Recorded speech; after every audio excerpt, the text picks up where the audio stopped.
உண்டு. அப்படி வரலன்னா விஜயகாந்த் தொகுதி வந்தே ஆகணும். நான் உட்காந்து தியானம் பண்ண யார் யாரை சாவடிக்கணுமோ சாவடிச்சு விடுவேன், யார் யாரை வாழ வைக்கணுமோ வாழ வைக்குவேன். நான் ரொம்ப கெட்டவன்.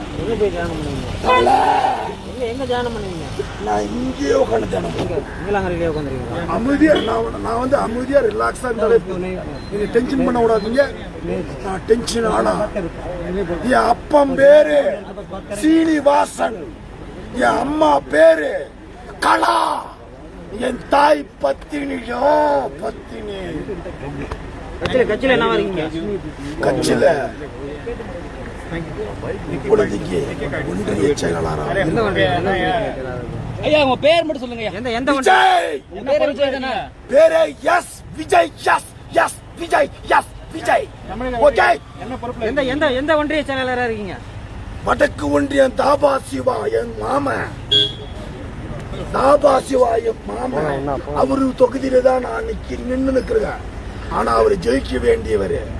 அங்க வந்து லேடிஸ் எல்லாம் கொஞ்சம் என் பிரெயினை மாத்திட்டாங்க. 111 தொகுதிகளை வின்னிங்ல இருந்துச்சு. இந்த லேடிஸ் எல்லாம் பார்த்து என் பிரெயினை மாத்தினாங்க. லேடிஸ் என்னங்க பண்ணாங்க? பிரெயினை யாராச்சும் மாத்தணும்னு நினைச்சா ஒரு பவர் கூட என்கிட்ட இருந்து எடுக்க முடியாது. லேடிஸ் என்ன பண்ணாங்க சார்? என்ன பண்ணாங்க தொகுதியில? பிரெயின் வந்து வேற மாதிரி கெட்ட எண்ணங்கள். இவனை அடையணும்னு ஆசை, ஒரு வெறி அது இருக்கு. நான் அடைய மாட்டேன். என் மாமனாரு திமுகவுல இருந்தாரு, என்ன ஓட விட்டாரு 15 வருஷமா மத்தூர்ல. திமுகவை அழிச்சதுக்கு காரணம்